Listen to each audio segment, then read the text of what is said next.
what people fail to tell you is that they'll say, some people would say, yeah, I got this wholesale deal. You know how long it took me? Half an hour. All I had to do was make a phone call to the seller. Come on, bro. What really happened was it took you about a year. It took you about a year to build up the buyers list. It took you a year to build up your buyers list. It took you a year, 2 years, maybe even 3 to build up your skills where finally deals are coming through. And then a deal comes through and it takes you a half an hour on that deal only because you already spent 2 years and 2, 3, years building up how to find a deal. But then, that's all people see is this deal took me half an hour. Right. They only see the end goal. Right. They only see the success. Yeah. Giving me attention. I think they're making me close, and you need those, and the beat that pump I want. Welcome to another episode of the Pepper Soup Talk Show. My name is Aki. I'm here with my partner Sekou. So we have a very special guest today with a background in healthcare as an administrator and as a serial entrepreneur. He's also a real estate investor. He and I first met at Veteran Success Real Estate League. We're both members of the league. And this is someone who is very forward thinking. So in 2018, he actually started, before all this conversation around the metaverse and virtual reality and all that, he started a virtual reality arcade called the Holodeck. And the Holodeck is a 3,000 square foot state-of-the-art technology center, an event space. And so we're honored to have him here today, to take us through, what it was like putting that together, but also to hear a story. And so, Arthur Lyons, welcome to the Pepper Soup Talk Show. Thank you. I appreciate it. Yeah, for sure. Appreciate being here. So just getting right into it, Arthur, if you could take us through, kind of like how you grew up and what your background is. Yeah, sure. I grew up in the Washington D.C. area. We got DC in the building. Yeah, I didn't know that. Yeah, I'm originally from that area. Well, we gotta go deeper, man. What part of DC? Yeah, both my parents from DC, Northeast. Nice. Then moved to Hyattsville, PG County. PG County, okay. Came up there. Okay. Yeah. So, Prince George's County at the time was one of the predominantly wealthy, Black areas. Certain parts of PG County. Right. And DC at the time was called Chocolate City. Yeah. So it was booming. That was before Atlanta became the hot spot. Right. And so coming up, my dad was entrepreneurial. He was always dabbling in real estate and learning about real estate. Okay. He would have all the old school VHS tapes from like Carlton Sheets and Robert Heyman and like all these guys back then that used to do like TV infomercials about real estate. So those are guys who were like, you can buy property zero. Those are the zero money down guys. Okay. Those are the zero money down guys. And at the time, that was way before internet and Instagram and all that. Yeah. It was late night commercials with them in fancy houses and all that type of stuff, selling books and VHS tapes. Yeah. So that was like the influencer marketing before. That was the beginning of the influencer. Yeah, absolutely. 100%. Let me make sure I turn this off. So he was a student, reading books and VHS tapes and all that sort of stuff. My mom, she was in healthcare. Okay. But she also loved real estate as well. And I am business entrepreneur. She would have a lot of different ideas for businesses and things of that nature. She would take us to open houses back in the day in really like affluent areas. Yeah. Potomac, Maryland. There's different areas around DC, Virginia. We'd go to open houses on Sundays with like $1 million houses and be up in there just chilling. And Wow. and kind of visualizing. I didn't realize it then, but basically what we were doing is that whole mantra of, see it before you speak it, and kind of just, exposing us to things. Because at that time, we definitely, my story versus others, I wouldn't say it was of severe struggle, but we went through our times of, no heat, right? No hot water, no phone, boiling water to take baths, right? Vegetarians before it was cool, So we came up through sometimes that built our character. I'll say that with that, me and my brother and sister, and but that's where I got my entrepreneurism, real estate, definitely from my parents, healthcare from my mom's side, and so and it sounds like that real estate bug was planted early. The real estate seed rather was planted early. It was planted real early. I was real young when I would be. I only dug into those crates and those VHS tapes and those books, like if I got in trouble and then I got sent to the basement. And then I pull them out and I start reading them, and it kind of started to sink into me. And then my dad would always involve me. At one point he ran a mortgage company. Okay. Real early on, like freshman year in high school, even younger, I would help him process loans, applications. I knew my way around a mortgage app. Word. I knew my way around debt to income ratio, like all that sort of stuff in high school. Wow. And even younger. And he was always able to employ me. Yeah. So, I'm in, that's this back then, I'm in, freshman year. And I think at one point he was paying me like $15, $18 an hour to work on mortgage apps. And I really didn't appreciate that till later. And you still look today and you can't, it's difficult for some people to make $15, $18 an hour. That was way above like minimum wage back then. You know what I mean? So he was always able to do that for me. And so, I definitely got all that from. Being that your dad was a business owner, he was in real estate, you said he owned a mortgage company. I feel like there's also a certain mindset that you have when that's what you're around. And in retrospect, because you said there are certain things that are even hindsight when you look back on it, do you feel like that had an impact on your mindset today as you started going into your own ventures and starting businesses and going into real estate and these spaces? Yeah, for sure. It definitely, your upbringing and your money mindset and the things that are subconsciously in you. You have to really sit down and take a close look and learn about this stuff because it impacts how you spend money, how you save money, it impacts your risk tolerance, all that comes from your upbringing. I recently paid a lot of money for a mentor, a business mentor, and before we even got to business, we spent a lot of time breaking down money mindsets.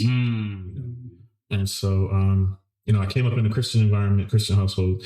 One of the things I just learned this in the last couple of weeks, is that my mom used to say things like, don't store up your treasure here on earth. Your treasures in heaven, stuff like that. Or money doesn't mean everything. Like money's just, it comes and goes. And it doesn't mean anything. And those are two mantras that became mantra subconsciously that I realized I had to get through. Because you shouldn't treasure money in and of itself as an earthly possession. But you definitely need to be a good steward of it. You need to know how it works. You definitely need to master it. And no, you can't take it with you. But you can certainly impact a lot of lives with it while you're here. Not only your own life, but your kids' lives, your family's lives. And it doesn't stop there. I believe we're here to impact a other people around us. We're not here to live in our silo, even in our own family or our own household. We're here to use money to impact all those around us. Definitely. So really having a strong money mindset and being a strong steward of money, I believe attracts more money to you. For sure. Yeah. And Arthur's your name, right? Yeah. That. Arthur, we are very honored to have you here because, every guest that we bring here, they have unique stories, right? Sometimes most of our guests, giving your background, a lot of them they come from nothing, come from this concept of struggle, and then that sort of struggle become their motive to pursue better life, but it sounds to me that, your parents were kind of that set that strong foundation for you and expose you to this concept of financial literacy in the way where you kind of look at money through faith, and you look at also money as essential in regards to making an impact.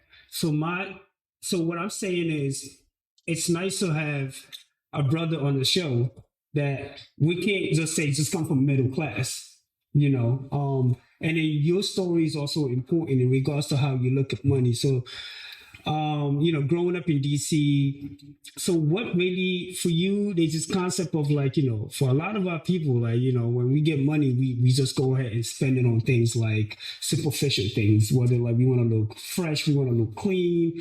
And tell us a little bit about what kept you grounded in looking at money as part of building generation wealth versus looking at money as a way of living your life. Yeah. First of all, I'm still on that journey, right? Yeah. So don't get me wrong. I definitely went through my spending, phase. Right. And then so some of my money mindset came from just growth and maturity and getting older. And like I said, those two, the realization about some of these money mindsets, some of that literally didn't come to me until most recently with my mentor, right? Like my very first real estate check, as an example, it was a wholesale deal. It was in what is now known as Northern Liberties. It was on 2nd and Burks. Make a long story short, myself and a partner sent my refund check, and I paid for this weekend course. The course was $4,500. I want to say my refund check was $5,000. And at the time, I was not managing money appropriately. I was living above my means to show that I had money. Yeah, you made it. Even though I didn't. Can you expand on that a little bit? What were you spending your money on? All right. So I was recently, I was young. I was recently married, had 2 kids. I was spending money to make sure that my wife at the time was looking the part. Yeah. So at that time, it was Gucci bags, Christian Dior bags. It was 7 jeans. It was Jordan. It was, some of this stuff is going on credit cards. And then it didn't hit to me until much later that, some of that stuff you could have bought it 10 years ago and then you still paying interest on it 10 years later. Driving, nice cars, just trying to, and partially coming from, like I said, PG, DC, the kind of crowd that I was around. Trying to maintain that, my reputation. Yeah. Like my parents, and God bless them, they were trying to keep up with some of their friends. Is what I know, because some of their friends were doctors, lawyers, but they weren't. They weren't necessarily on that same level, but I believe tried to keep that going too. Keep those I turned around and did the same thing. Tried to keep those appearances, spending more money than I was making. My wife stayed at home. So I was a one income household. I'm proud of that. She never had to work from then till now. She never had to work. I was able to hold down the family. I was able to, but I could have did it. I could have had freedom way earlier if I was more, smarter with that money and not trying to look like other people or, or have her look like we were taking trips, going to, go to Miami a couple times in the summer and just blow stacks. Listen, I appreciate you for being vulnerable with us in a way, because a lot of our viewers, especially the young viewers out there who looks just like you and I, basically some of us are going through what you've been through right now. So you being vulnerable with us really like make us tune in what you're saying, because a lot of us are living this life right now, trying to live our best life, not understanding. So I'm going to push you a little bit in terms of just like you just being authentic, like be just straight honest with us and stuff like that. So you were sort of like trying to keep up this appearance and reputation stuff. Like what was that defining moment for you that just made you realize like, nah, I need to like make this shift. This is not it. Yeah, my first defining moment, and I was about to talk about that actually, it kind of fits in, was my first real estate deal was a wholesale deal. Yeah. It was like 2008 was my first wholesale deal. And to make a long story short, the check was for $25,000. That was the largest one sum check that that came my way. To that point. Right. And so I cashed that check. Like I drove to the bank. Yeah, you couldn't wait. I drove to the bank. I cashed that check. You got paid. Yeah, I got an argument at the bank. Oh yeah. Yeah, because I told them I wanted to cash it. They was like, "We don't have this much on hand." I was like, "What? Hold up." I said, "This is the bank. It's a business. I don't have $25K on. Nah, I don't have I don't have it. Yeah, this check is drawn on this bank. Right. I have an account here as well. You're gonna run me. You ain't gonna give me the money. You're gonna run me my bread. You're gonna cash this check." Thanks, man. And I told him I'm not leaving till you cash the check. I see. The manager had to call another branch To send the money over to them. They said you have to call. They think you have to call in advance. And I haven't heard nothing like this. I'm like, call in advance? Yeah. Wow. Like, what are you talking about? Yep. So they had to call another brand. I said, well, I'll wait. I'll wait it right there. Another armored truck came up. They got the money. It's crazy. So I threw that money on the bed. The cash. Yeah. So you basically just made it rain. I made it rain. And I was like, because this is my first real estate deal. Right. Now, mind you, up until then, I had all I was doing was studying real estate, reading books, DVDs. I had been to multiple courses before that. Right. Spent good money. I probably spent like $20K. Not at that time. At that time, I probably spent like $8,000 in education. Right. And then it wasn't until I found this mentor that I finally was able to cash that check. But I thought, okay, this is it. It's going to be easy from here on out. Yeah. I'm about to be like a real estate multi-millionaire mogul. Because that first deal only took me like 7 weeks for $25K. Wow. So I was like, oh, every 7 weeks, I'm about to be making $25K. And this is in Philly? It's in Philly. Okay. Yeah, in Northern Liberty, second and Berks. Wow. So, that mindset I was talking about earlier of you can't keep it with you. Don't store up your treasure here. Money comes and goes. It's not that important. I gave my mom $1,000, gave my dad $1,000, gave my brother $1,000, gave my sister $1,000. Yeah. I'm like gifted money because I got you. Well, first of all, you were holding me down on this. Right. Something. Mom was excited, brother, sister, everybody's excited. Of course, I had family at the time. Yeah. Then I was on a motorcycle. I paid cash for a motorcycle. I didn't go crazy with that. I only spent like $2,500 on a Honda CBR. Looked used, but still, got that. And didn't have the business mindset at that point of reinvesting in marketing. I would have reinvested that in marketing. Yeah. Reinvested it in more. At the time, it was like bandit signs and Craigslist ads. And just doubled down. So when that money dwindled away,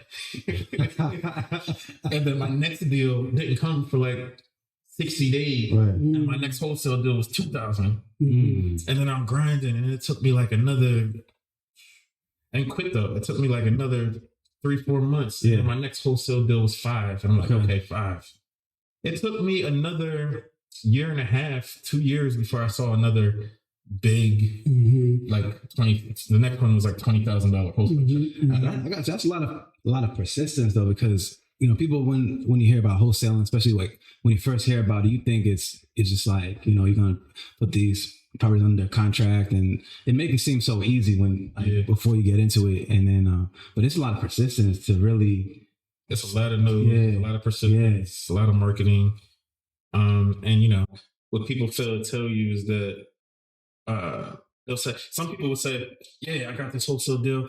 You know how long it took me? Half an hour. All I had to do was make a phone call to the seller. Come on, bro. What really happened was it took you about a year. It took you about a year to build up the buyers list. It took you a year to build up your buyers. It took you a year, 2 years, maybe even 3 to build up your skills. Where finally deals are coming through, and then a deal comes through, and it takes you a half an hour on that deal, only because you already spent 2 years on that ground, and 2, 3, years building up how to find a deal. But then that's all people see is. This deal took me half an hour. Right. They only see the end goal. Right. They only see the success.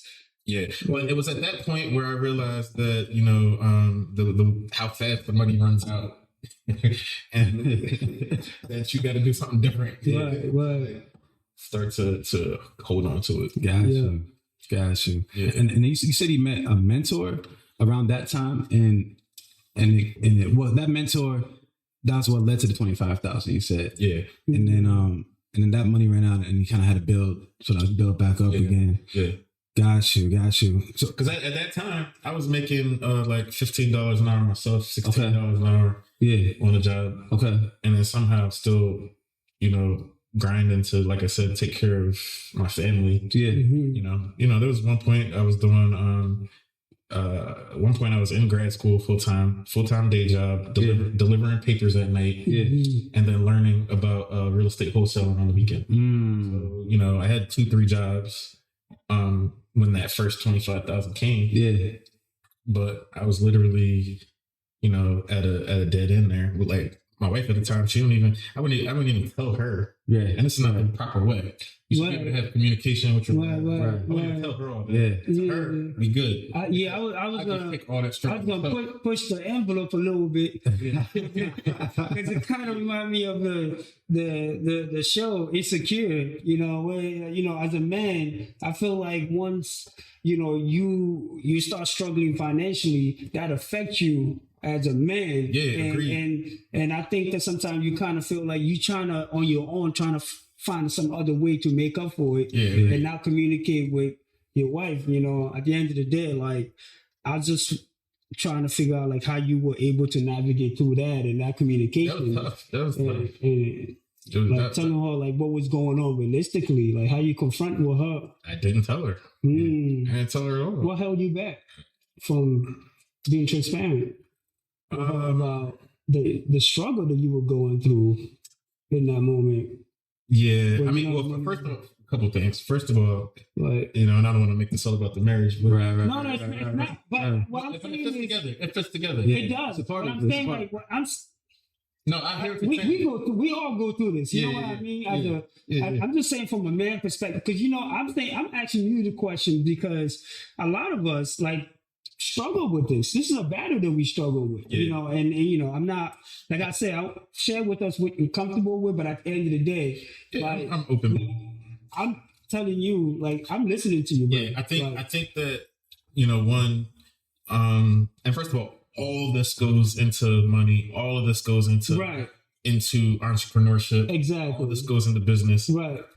And my mentor now that I was telling you guys, I'm into it for like 18,000 with the mentor, is you have to deal with these things, your relationship, your health, your mindset, before you even think that you can enter and have like a fruitful and prosperous business. Your spiritual, all that has to be, everything has to kind of be hitting on one accord in order for true, business success. But at that time with her, I can put it this way: I was immature. I myself was immature, and so I try not to point towards her and say, why didn't she, or, why didn't, Yeah. The point blank bottom line answer is I was too immature to be man enough.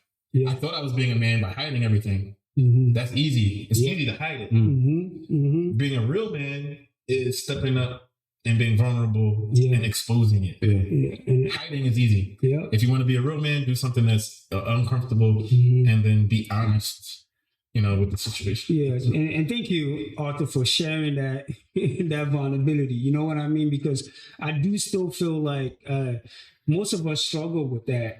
And sometimes we have this concept of separating money from relationship, from other things, right? But we got to look at money. Money dictate your behavior. It's part of everything. You know what I mean? It's I'm trying to, what I'm getting. No, I get what right? you're saying. Our mutual real estate mentor and friend of mine, Nikki Purdy, but from Better Than Success, talks about how money is spiritual. Like and how you handle it. It is. And it, in and of itself is spiritual. And it's true, because otherwise it's just paper. It's nothing more than paper. But it's an exchange of value. Yes, it's an instrument for exchange of value, and how you treat it is how you're treating value between people. Yep. And so it's important to look at it that way. So my next question for you on that as a follow up, and in that same kind of note of you have your household, you're trying to figure that out. I see you're kind of you're on your path, and maybe has some missteps. Was there a point where the pendulum swung, where it was like, that weight that you might have been feeling at that time was lifted? Because, now the wholesale deal started coming in. Things started looking up. Yeah, the sign for me when it was lifted and when that stress went away, and and I still was working. Yeah, it was when I forgot when payday was.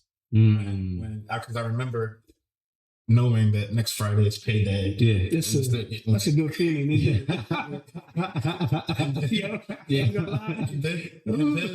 And then when I'd be at work and people go like, "Today's payday," and I'd be like, "Oh, what? All right." Yeah. I don't even remember what payday is. Yeah, listen. I'm gonna join you with this little moment of, because I literally been hustling, working so hard to pay off my debt. Yeah. And it's been a journey. And it just took tremendous amount of discipline. And to arrive at this destination where I'm just like, I ain't got to pay. I ain't got to think about the next pay. Yeah. It's liberating. It's very, very, it's a beautiful feeling. It's beautiful. I just wanted to share that. Yeah, it's a beautiful feeling. Yeah. Now, in transparency, I'm back with some debt. You know what I mean? So, I've gone through some struggles, and then that's a whole nother lesson, like more money, more problems. And now you got to learn taxes, and now you got to learn, now I have employees that I'm paying them. Yeah. So when COVID goes down, I'm still paying employees, or when, so there's, as you keep moving up, right, the burden you can bear, and your shoulders get broader and broader as you go up. Absolutely. But more people are on your back. And I feel like it's almost like the game gets more complex. It's like when you start, or you hear about, like, it's like debt versus no debt, right? But then you talk about, like, as a business owner, you have employees. It almost starts becoming, okay, what is your relationship with that? Yeah. As you start even, I didn't start like I had my first credit card like when I got into real estate.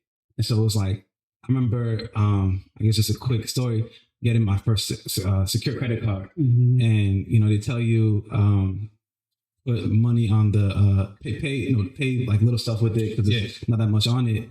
And I was doing that, like I was paying for something and then I'll pay it off. But I didn't know that you had to keep it under 30%. Yeah. And so, like, I remember seeing my credit just like, clapped, right? Yep. I'm like, what's going on? Like, I was paying it on time and this and that. But it's like, you start to realize when it comes to financial literacy, there's just if you get there's a lot to learn, and I think sometimes, and I think it's important when it comes to like Black community, especially because we talk about we look at like the country we live in, we look at like how the world operates. Sometimes in the conversation about like debt versus no debt, but I feel like it's more about the relationship you have with it, and how you manage what you have, right? Because then when you start getting into conversations around how the quote unquote wealthy live, and how the wealthy pay less taxes sometimes, and what they how maybe you might have an asset that you collateralized with debt, but then like it starts getting into I think of it like this, like it's something that needs to be learned, just like anything else, and everything. One of the greatest wonders of the world, or one of the most powerful things is compounding interest, right? We know that, right? Compounding interest and how money can grow and all that. I liken that to knowledge, though, too. There's a such thing as this is my opinion, and I think I made this up, but there's something called compounding knowledge as well. You can't skip steps with your knowledge. You can't be in fourth grade financially, and then think that you can automatically skip to a PhD when you didn't go to 6th, 7th, 8th, 9th. That's a word. Now you can sit in a room with somebody with a PhD and then learn some other tricks, maybe from 9th grade, 10th grade, whatever.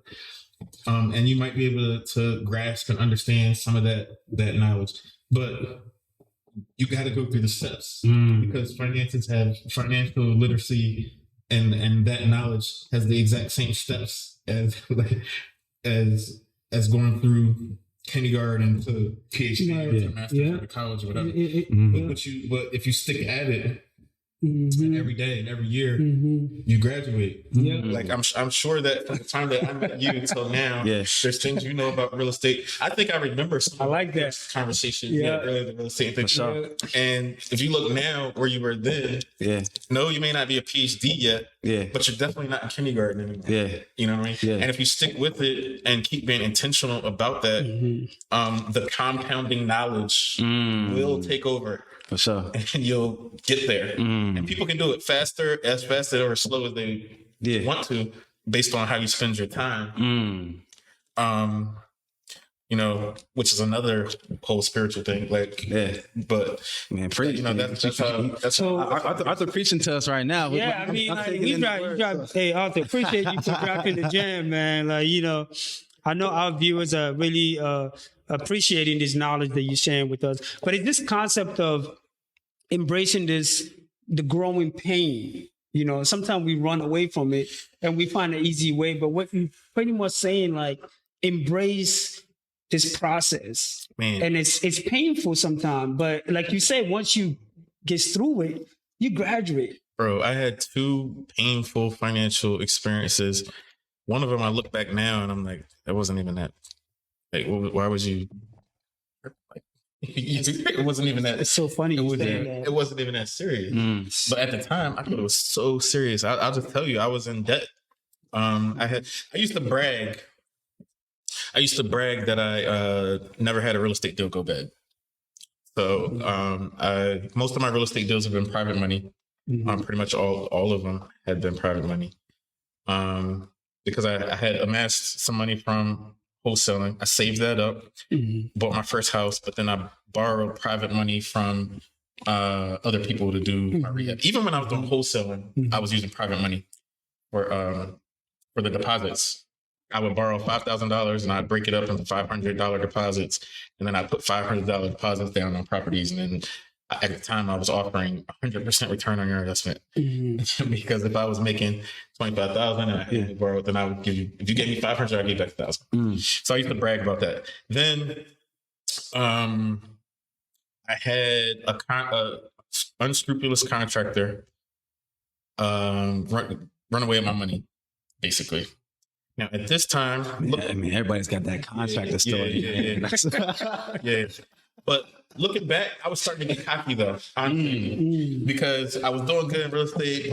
I'm rolling, and I got these 2 supposed to be knock out of the park deals. Like I was supposed to be making off of one projected. I was supposed to net like 95,000 cash after all expenses and everything. And then the other one I was supposed to net like 80 something cash. And then so for me at that time, I was just going to be sitting on like close to 200, like, you know what I mean? And they were supposed to be kick flips. Anyway, the contractor ran off with my money. I'm stuck in a deal with hard money. I ended up using a bunch of my credit cards to get it done. So that's the first time my credit went back down in the dumps. So I'm putting all these properties on my credit cards and then borrowing more money. Long story short, I got in a situation where I owed a private investor. It was like $30,000. Wow. And at that time, I'm like, I always got 30,000. I had to sell one of the properties at a loss. The other one I was able to sell, take some profit, and pay off on people, but I still owed this one guy. I was depressed, bro. Like, I felt like my reputation was on the line. Now I have a bad deal. Well, nobody will want to borrow money from me ever again. Like, I gotta tell this guy. Like, I was depressed. I literally was to the point of like freezing on the couch, lights out.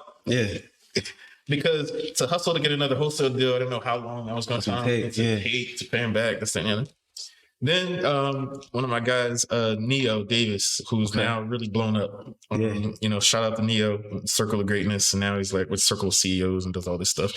But it was him and Marcus Rozier. I was on this call with them one day, and then a few of us stayed back at the end of the call. And it was me, Marcus, Neo. No, it wasn't Marcus. It was Gamal Coder was his name.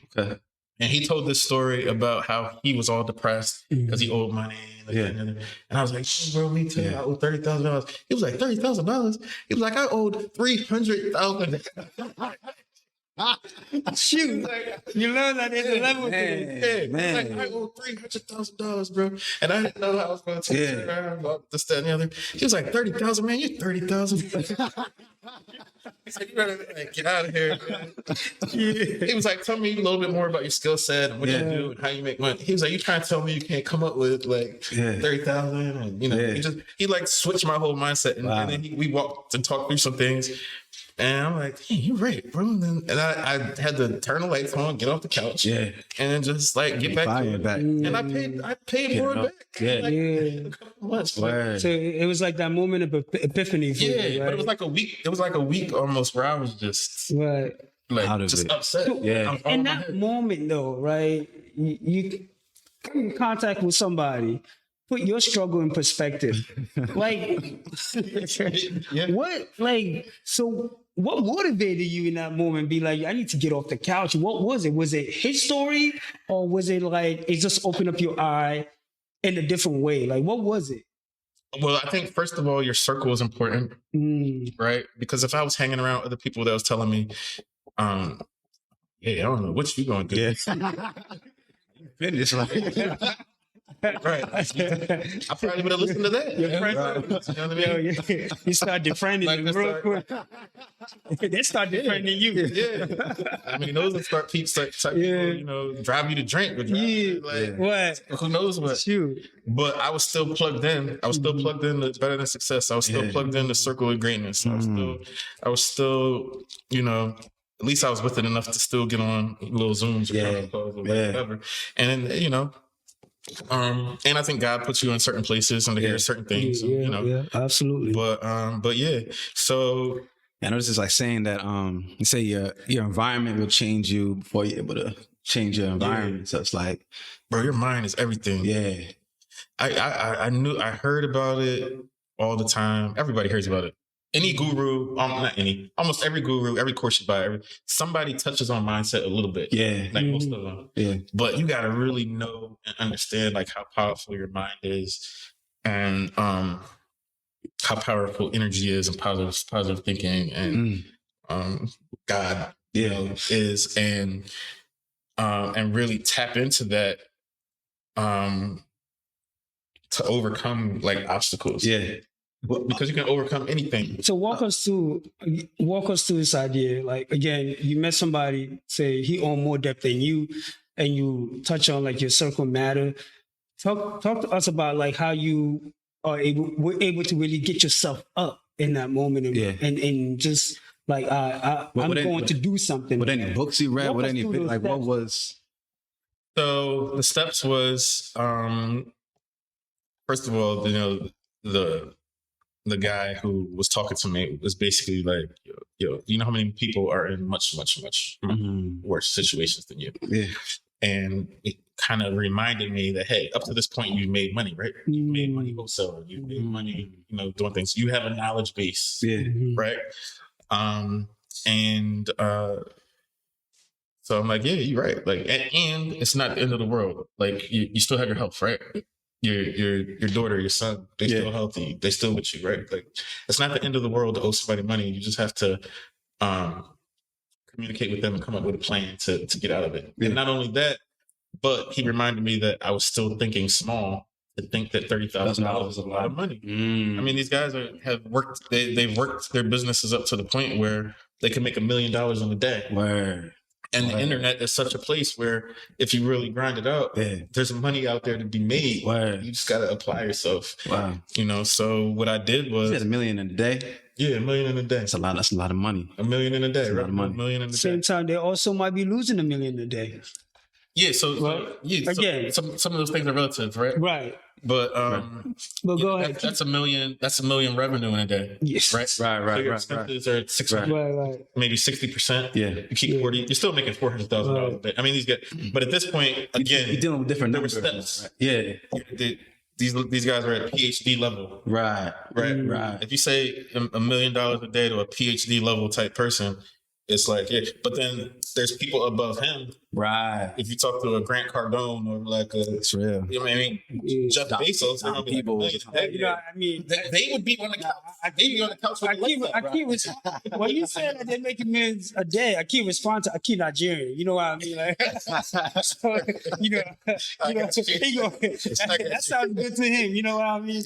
For him, like $1 million a day, I like to know what they're doing to make $1 million a day. Yeah, but even that's relative, right? Right, that's right. Right. If you told Jeff Bezos or his wife or like some people that they made $1 million, talking $1 billion in a day, right? Yes, they'd be on the couch depressed, right? And like, there's multiple people that it's just at each level, your mindset just right. Think of it this way.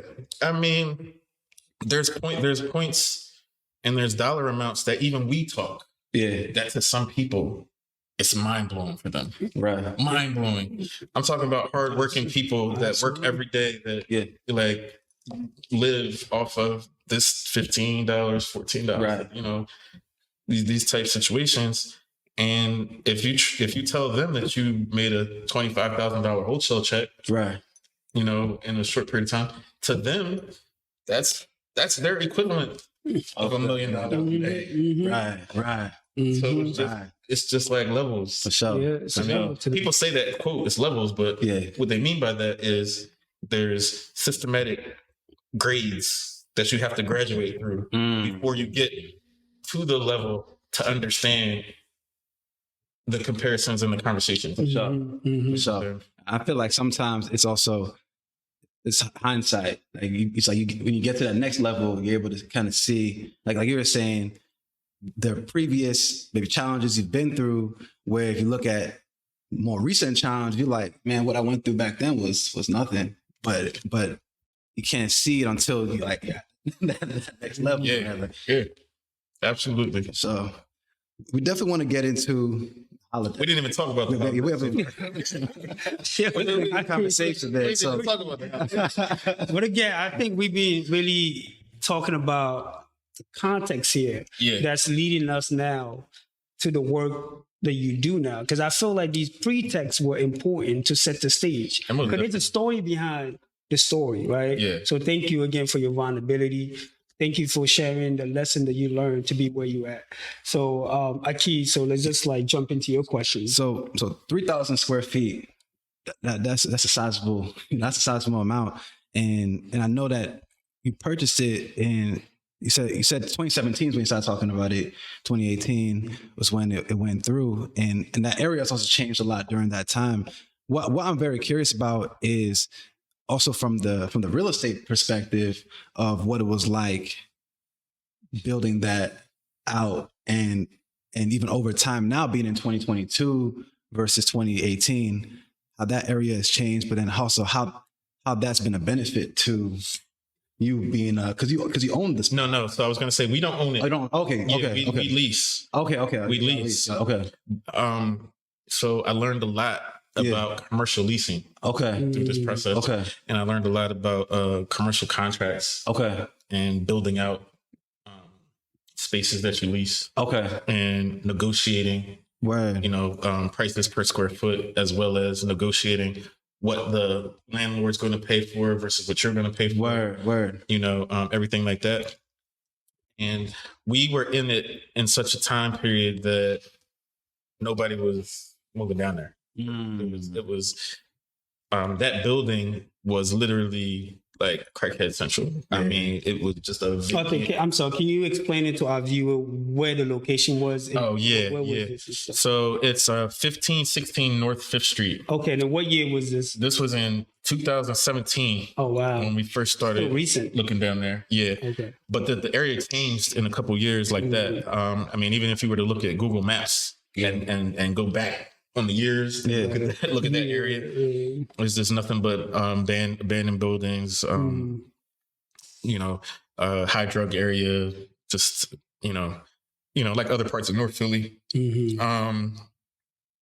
So now to put something even as forward thinking as that, especially back then, like because y'all had a vision, y'all really had a vision for this thing. Like how did the idea even come about? All right, yeah. So let me start there before the building, right? So, like I said, I was in healthcare, overseeing nursing facilities. Okay, is what I have. I have a license in nursing home administration. Got it. All right, and my partner Lonnie Smith, he is an inventor.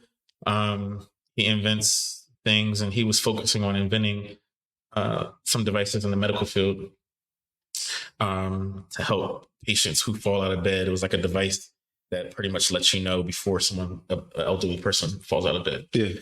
So he came to me to try to get that product out in the healthcare space. And I've had practice at putting together business plans. I've had practice at raising money in real estate. I've had practice at putting together different LLCs. I always had wanted to marry my healthcare and my real estate passion by owning an assisted living facility. I went through that process. A couple other businesses and things. So he, at that time, always keeps his pulse on technology. And I was talking to him about his mother, the elderly woman, and he was using virtual reality for her back then, like 2017, 2016. And I noticed that it helped her with her depression. It also helped her with her pain. Like if she said her neck hurt, she put the headset on. When 2 hours ago, she said her neck hurt. And the next thing you know, she's going like this and like looking all around. Wow. Neck's not hurting no more. I was like, yo, this is good. And then I talked to him. He was like, I wish, or I would love to have like a space to do this for people or whatever. Yeah. So I was like, it's a dope idea. We should put it together.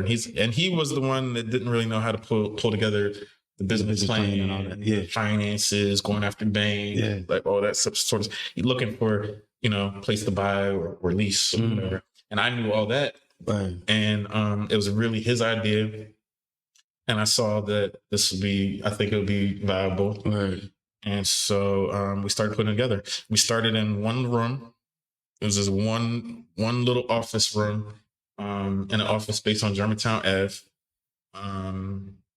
And we had one chair, one computer, and one headset. And we just started with that. Wow. It literally, and this is in was in 2017. 2017. Okay. Yeah, got one room. We would bring people into that one room. Yeah. And have them test it out. Yeah. Pitch investors, tell them we would want to do this virtual reality thing. Nobody wanted to hear about it though. Virtual reality, oh, cool. This is cool. Yeah, this might be the future. show us the proven model that a business is open doing this already. Like, show us your competitors. There is no competitors. We're gonna be the first one. Right. We're gonna be the first one in the country. Yeah. Like on the East Coast at this time. Everything we could find at this point was in Korea. In the Asian countries, they had virtual reality arcades. They're like first with everything. A lot of things, I should say, technology wise. They were the first ones to have like internet cafes. They had I didn't know that. Different games, different like a lot of the games that come here originated over there. Yeah, you know, and even like the Street Fighter games and just a lot of stuff originates over there. And I saw that VR was booming over there. And I felt like it would probably come here. Yeah. Slowly, there would be one that popped up in like California. So that was like the next indicator because boom, it's happening across the seas, but now it's creeping into California. California tends to be like an early adopter stuff. Yeah, that's so once we see 1, 2 start popping up in California, that's when I was like, all right, it's time because there's one in California. So let's get this going on the East Coast. It was difficult. Banks would say no. Everybody would say, oh, cool idea, great business plan, but there's no proven model. No. I went to every bank. Yeah, wow. I went to every bank. I was like, you know what? All these banks, it's probably because I'm black. That's the other. Let me go try the black bank, United Bank. No. They said no to the cross off the race. But you didn't get depressed this time, did you?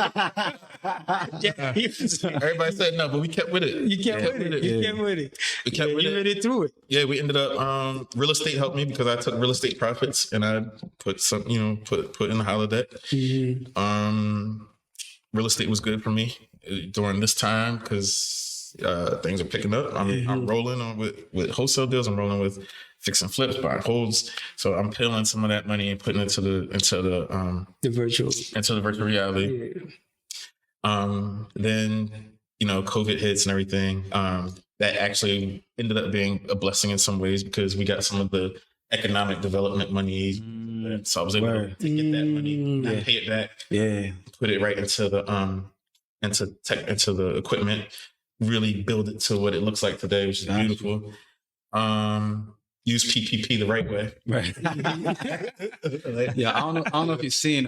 Watch this. Did you see what? There was like a news article that came out that said Biden extended the PPP investigations. Oh yeah, 10 years, bro. They coming 10 years. Yeah. Yo, I have posts on Instagram back then said, "Joe, trust me, this is a setup. They're coming for you. They are coming for you. If you're not doing it right, they're coming for you. Yeah. But we did it right. Yeah. And matter of fact, our PPP loans are forgiven already. Oh wow. But that really helped. And then now. We have aside from that COVID year, we had another really good financials to be able to have. Yeah. This year's looking pretty decent. And then some of those people start coming back. Yeah. The bank called us back. Investment money. Nah, we good. People we talk to, you guys still looking for money? You want to? Nah. We okay. Missed out. We okay now. Yeah. Because at that point we was giving away like equity. Yeah. We were willing to give away like right. We'll give you 10%, 12% we give away. Now it's like, nah, we good. Right. It's just so interesting how but again, let's go back to this concept though. You keep getting several no's. What about you? Like, what made you believe in your business? What made you believe that it was going to be successful? Honestly, sometimes you have a company, you have a concept, and then there's just external factors that happen. Like COVID comes, and that created a whole new opportunity for you. Yeah. But before that, talk to us about, because there's a lot of us out there who got concepts, even us, we Pepper Soup Talk Show, we only 3 years old.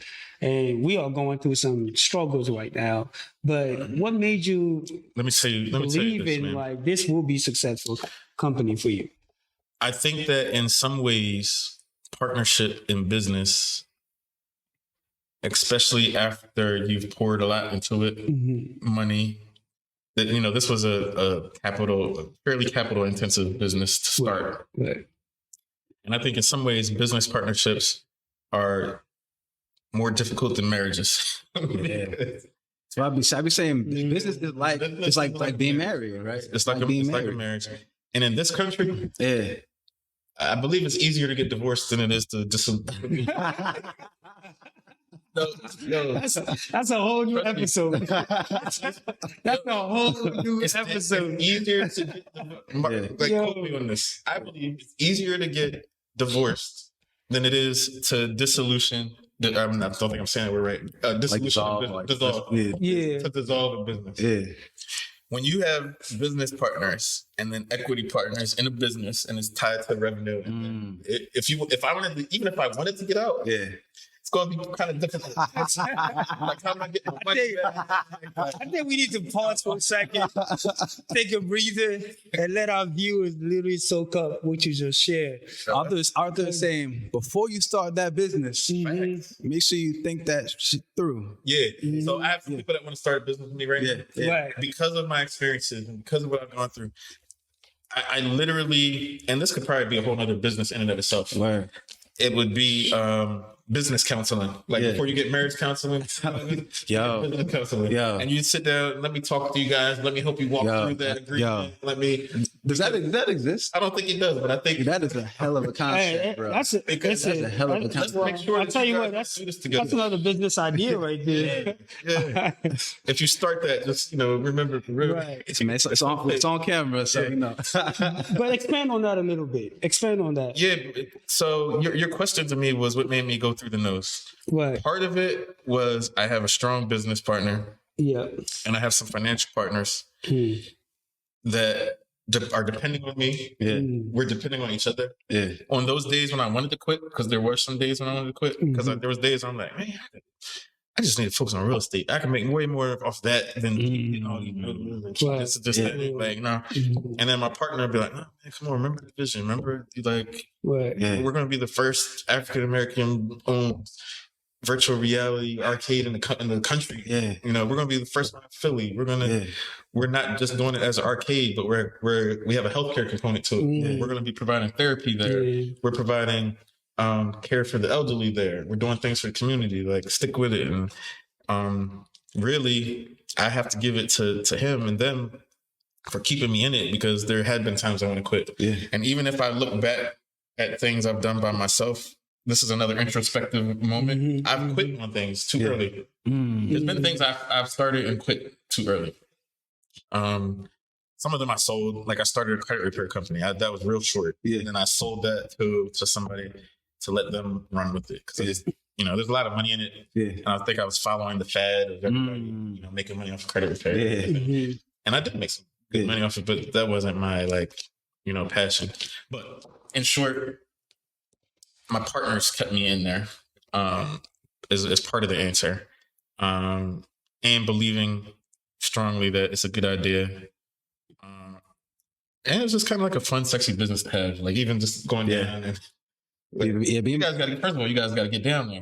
I got to get you guys. Oh yeah, no, for sure. We definitely will come and check it out. It's a cool spot to chill at. So. Yeah. So, but I also, to me, what resonated with me, this concept of, it goes back to this, your circle is everything. Who you do business with, who you interact with matters, because that could be the deal maker, that could be that moment of either failure or success, who you do business with. And Aki and I, and our other partners, we always have these conversations when things don't go well. And it's just a matter of oh, God, what are we going to do next? Yeah. But it's more powerful when one of the partners say, hold up here, this is a moment for us to reflect. This is a moment for us, but we're going to keep going. And we kind of really bounce off on each other's energy. Yeah. So, you guys should definitely keep going, man. The podcast thing. Yeah. So for you to share that, it's definitely a moment where we needed to hear that right now. This is crazy. Yeah. Once we got bankable, what? The very first money we got we signed right here in this office. Wow. Oh, wow. Right here. Right here in this office. Wow. Now here you are, sitting here, talking about it. Marcus Knuckles. Okay, yeah. We got money through him. Yeah. We came in here. Yeah. We signed right in here. So Wow. I got pictures of us in the courtyard. wow, That's crazy. that's With our first. that's interesting. That just came to me. That's interesting. Yeah. Wow. Yeah. If I go back through my Instagram, I'm sure I got pictures somewhere. Wow. Thank you for sharing that. Yeah, I also appreciate you really going into the nuances of entrepreneurship and some of like the conversations you have with yourself, the internal conflicts that all business owners and people who are building something go through, and I think, like you say, running a business is really, and people who you're in partnership with is really, it's not like a marriage. It is a marriage. Yeah. Yeah, we all married. Like, you know what I'm saying? Either you married to someone or you married to like something, right? Right. It's just there's no shortcut. Yeah. Right? There's no shortcut. Yeah. No, it's real. Yeah. Arthur, we appreciate you. Thank you so much for sharing your experience and knowledge. Yeah, it's fun. Just thank you for keeping it real with us. And this has been a very honestly productive conversation. We're not done yet. We still got more questions for you. But again, it's been like I'm learning so much from this conversation. Cool, thank you for that. Appreciate your knowledge. Can you tell us a little bit about the space itself now? Like what typically is going on there as far as the type of events? I know you guys do events. I know it's also a sort of like an education center, it's a healthcare center. So what does it look like today for that space? Yeah, so we market ourselves as a virtual reality arcade and event space. I'm sorry. Can you let us, our viewers, know where you're located and what's the name of the company before you sort of absolutely dissect all right, what the company it is? So the name of the company is the Holodeck. Okay. It's a play on the name is a play on Star Trek, and Star Trek had this room basically called the Holodeck where you could have like holographic images and things like that. So a technology thing. We're located 1516 North 5th Street. It's like border of Northern Liberties, Old Kensington. Yeah. We have street frontage in Billy Penn Studios is the name of the studio space or the warehouse. And we're located right in the middle of the block. When you come in, everybody that comes in, they're kind of wowed by the ambiance, the decor, the colors, the lights. I believe it's one of the coolest places in Philly as far as like the aesthetics go. It's 3,000 square feet. We offer all types of technology gaming. So we have virtual reality is the main offering. So we have sections that are like I consider them like boxing rings. They're like 8x8 square foot space where you can put the headset on, you can box, you can jump, you can duck, you can get on the floor if you want. You exercising at the same time. You're definitely exercising. Then we have sit down stations. There's these very sturdy chairs called the Roto Chair. They're tied into the virtual reality world. So when you turn your head, the chair turns, rotates, vibrates, gives you a fully immersive experience for games that you play. As well as for short movies you can watch, things of that nature. It's for all ages 7 and up. Adults sometimes think it's just for kids. Yeah. But not one adult has tried it and not had, a good time. They have a good time. There's something for everybody. Then down there, we also have a small movie theater room that has a projector. We have the PlayStation 5 connected to it, surround sound. We got, Xbox. We have, the Wii, or not the Wii, the Nintendo Switch. On the second floor, we have Esports Lab. So we have high-powered gaming computers with the, highest tech monitors and refresh speeds. Yeah, everything of that nature. So it's like a whole experience. It's a whole experience. Can you talk to us a little bit about, because I know you touch on this, like being a Black person running a virtual business, right? Can you talk a little bit about what type of reactions do you get from people when they see that you are actually like the owner of this space? Because virtual reality is the reality now. It's the future, right? It's just so much more to this. Like, and then also the community that serve. Most of you, like people who come, are they like what? Are they people of color? All different race? Yeah. So what's the reaction that you receive when they find out like you really own and run this virtual, because you also introducing people to technology here. Yeah. It's cool. They don't see me much anymore. Luckily, you dip down to the shadow. Yeah. I have an amazing manager. Shout out to Elias. Oh yeah. Elias has been my rock man. I couldn't run the place without him. He stuck with us in the beginning when things were going slow. Yeah. He ran parties and things like that, on his own. And just to finish telling you about this part, we do parties, right? So anywhere up to like 50 people at a time.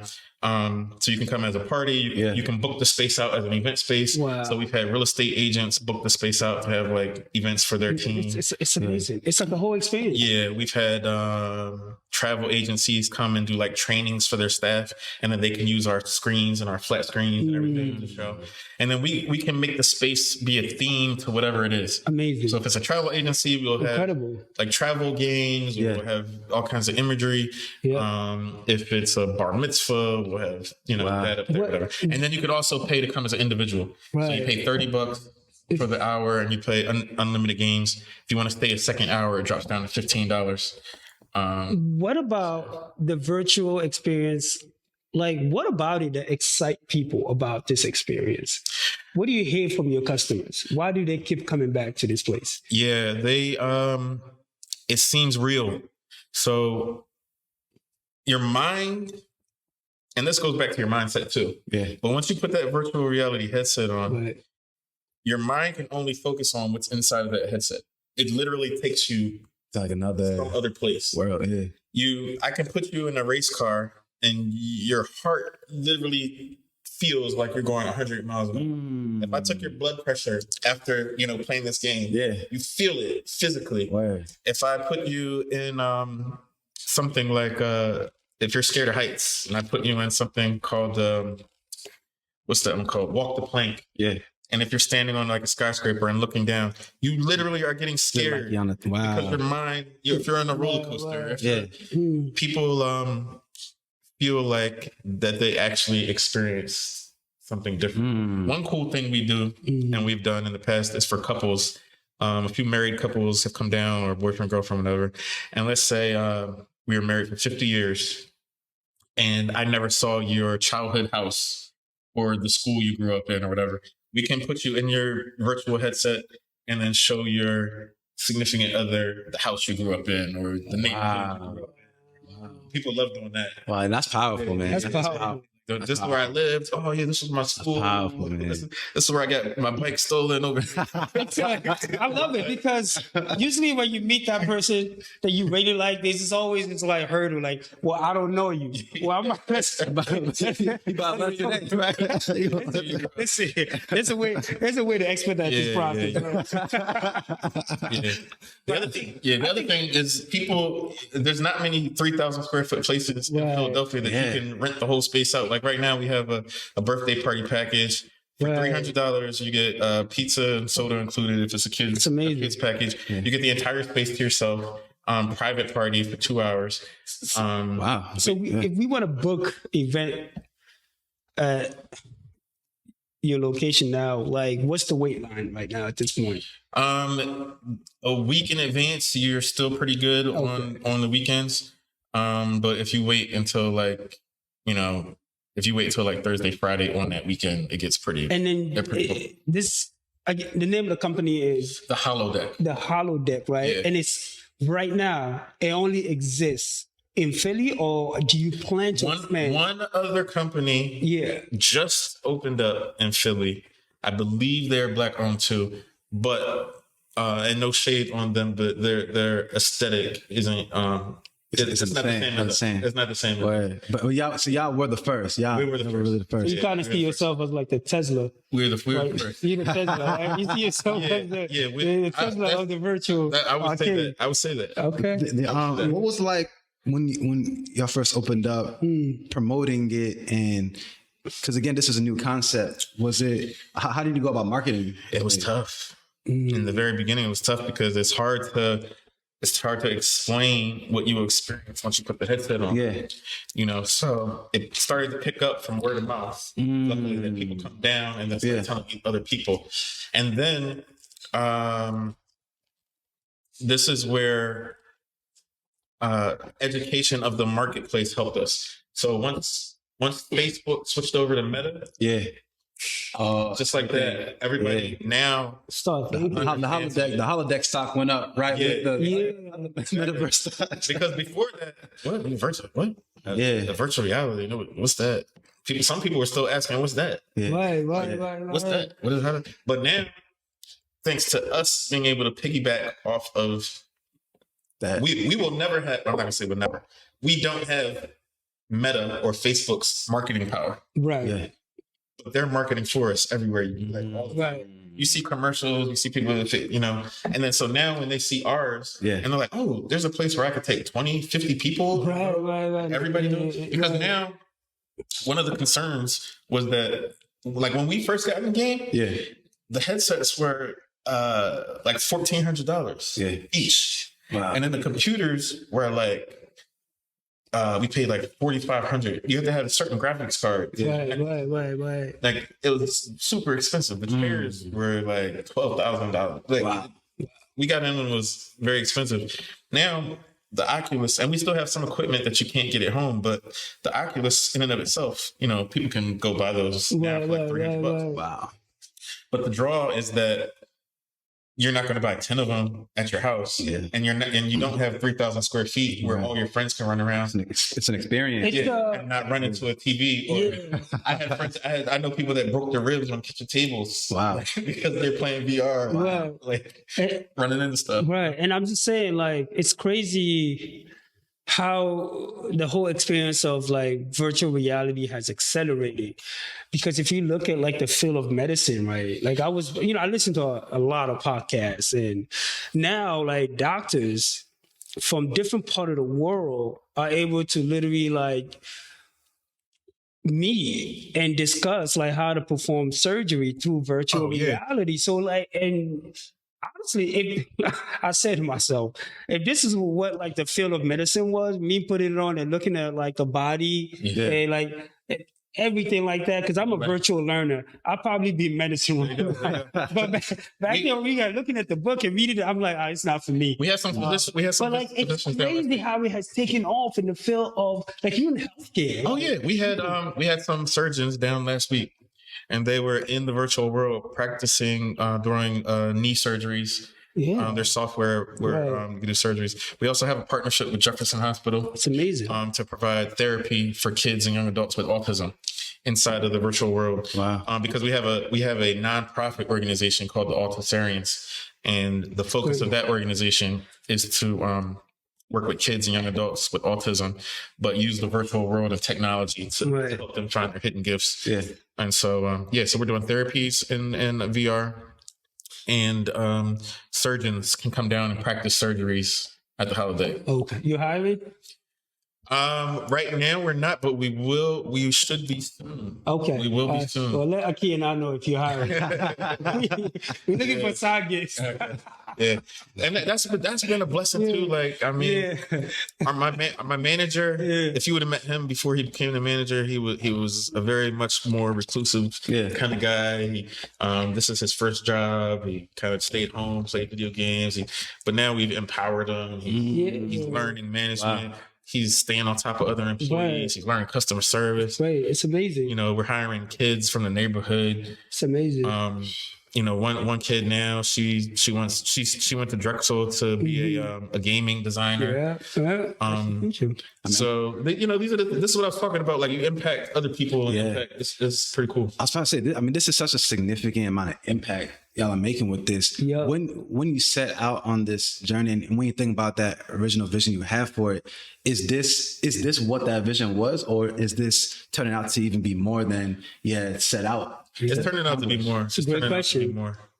It's definitely turning out to be more, and I see more of impact than I even thought that we would have. It's amazing. So for sure, it's pretty cool to do. Now, before we get you out of here, I got one more question for you, and Sekou got one more too. Yeah, because it's feel like it's 200 degrees in here, man. I know. I think I'm sweating. Man, the heat in this room. I feel like the mother lady here, man. You gotta rock it up. So I know that you said you started taking a step back from sort of being more in the front facing.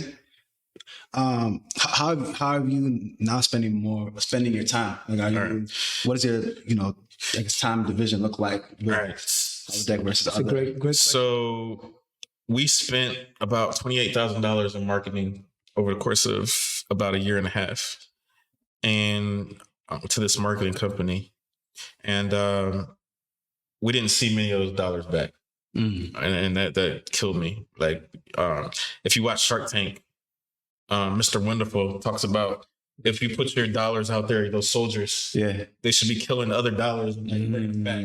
Yeah. But if you just keep sending your soldiers out, which are the dollar bills, and every time you send your soldiers out and they're just dying out there and they're not bringing back no hostages, but you got a problem. Yeah. And we spent 27,000 soldiers that went out and just died out there. Hardly any of those soldiers came back. Yeah. So I was too in the business. I was still scheduling. I was still, and I still answer phone calls now here and there for party clients and things like that. But I needed to step back, let my manager make decisions, allow him to make decisions that I may or may not agree with, but then don't scold him for it. Just use it as teachable moments. I don't physically go down there unless I'm going to monitor and observe, to give feedback.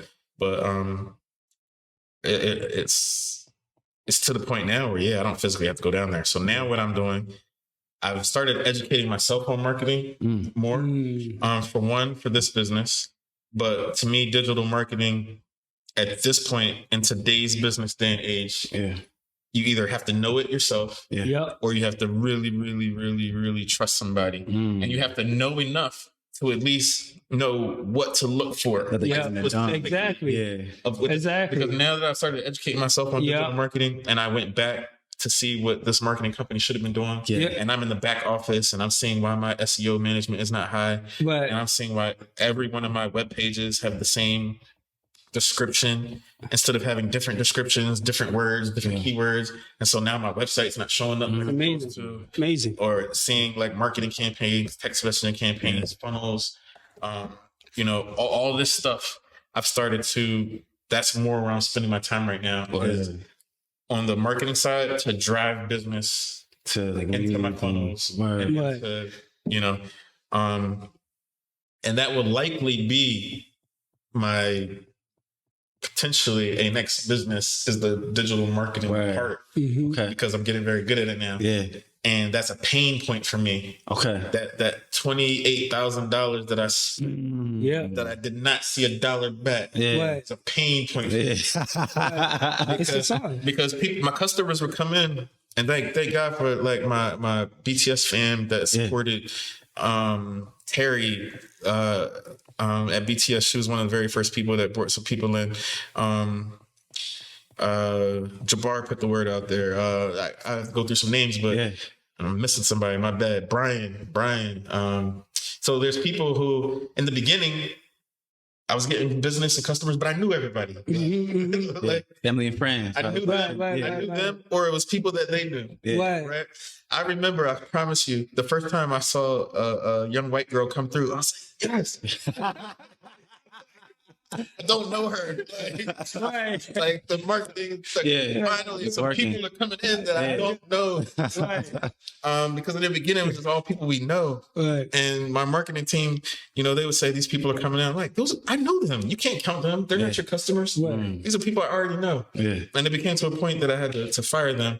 And this is a lesson too. Contractors, once they start showing you, and right now I'm talking general contractors on properties, but I'm also talking contractors in business, like vendors that you may work with. Once you start seeing red flags too many times in a row, cut them early. Don't let them keep bleeding you. Yep. And I should have equated what I learned in real estate to this that world, and got rid of this marketing contractor way sooner.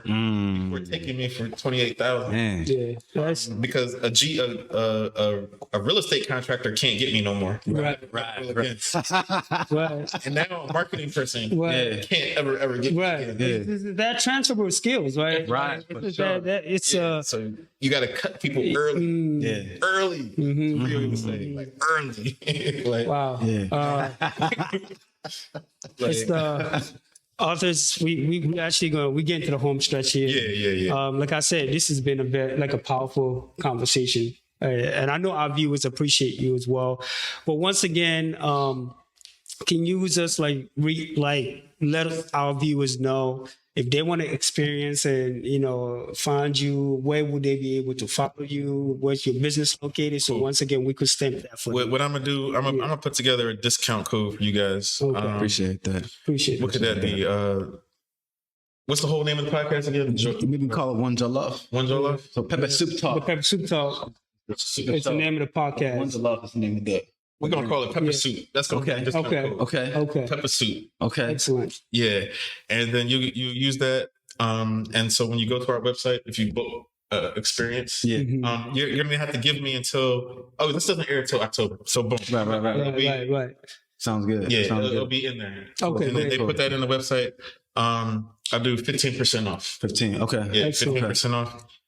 So that's thehollowdeck.com. That's TheHollowDEC.com. We're on IG, Facebook, Twitter, the same thing. The Holodeck.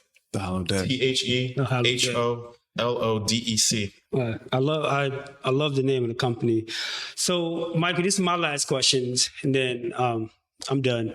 So, based on everything you shared with us, you are someone who literally been through the ups and downs, and you've seen like the downside of success, the struggle, and now you are running a very successful business and company, virtual company in Philly. If a 13-year-old author is sitting in front of you right now, given everything that you've been through, what would you say to him? I would tell that kid, and I'll tell that kid's parents, by any means necessary,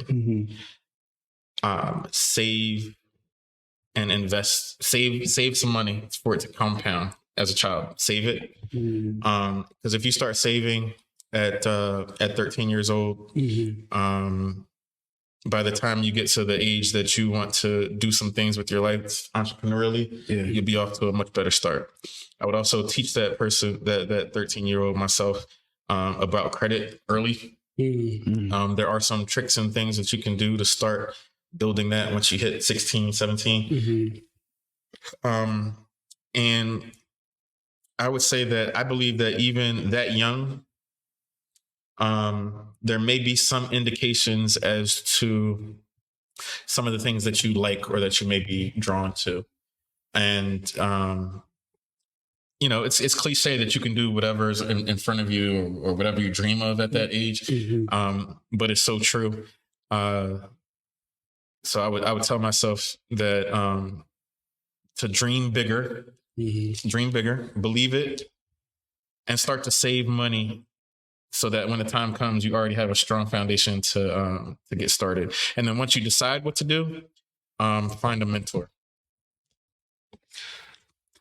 That's a powerful way to close it out. And it's a great way to close it out. And one more thing I got to ask you, our company name is One Jollof. So I gotta ask you, Nigerian or Ghanaian jollof? Oh man. I keep before you say that, you kind of have to confront the fact that you're Nigerian. You know, you gotta be a little. I'm trying to be a little bit of like objective here, brother. You know what I mean? Or Liberian. Okay, we put a third one. Wait, first of all, say that you're Nigerian, so we can. I'm Nigerian. Okay, all right. So that will help him to know. I've only tried the one version. Right, okay. I've only tried Nigerian version. Oh God. Okay. So I have not had the opportunity or the blessing to try the how would we say it? Ghanese or Ghanaian jollof. Ghanaian. I haven't had the opportunity to try that. There's also Senegalese jollof and then there's a Liberian jollof. I'm from Guinea. We do also have jollof rice. We do have jollof rice. You gotta hook me up. You gotta hook a brother up. Oh no, we got. You got any in the fridge? You see how surprised he is? He's so focused on Nigerian jollof. That's the only one I've tried. You only had Nigerian jollof. Okay. So I guess now. Point me in a direction of some. Your answer is not final. I don't mean to cut you off. It's pending. It's pending. You hear that? It's pending. It's not final. Yeah, we'll leave it at that. We leave it at that. But for tonight, we'll give it to Nigerian jollof, right? That's what I have to do. Okay. All right. We close out. Man, Arthur, we appreciate you coming on the show. This was an honor to have you on. Yes. A wealth of knowledge. Yep. It's going to be really great for everyone tuning in. For everyone who is tuned into this, it's another episode of the Pepper Soup Talk Show. Yes. We got with us Arthur Lyons, who's founder of the Holodeck, serial entrepreneur, real estate investor, a man of many talents. So, we look forward to seeing where you continue to take things. Appreciate it. I appreciate it.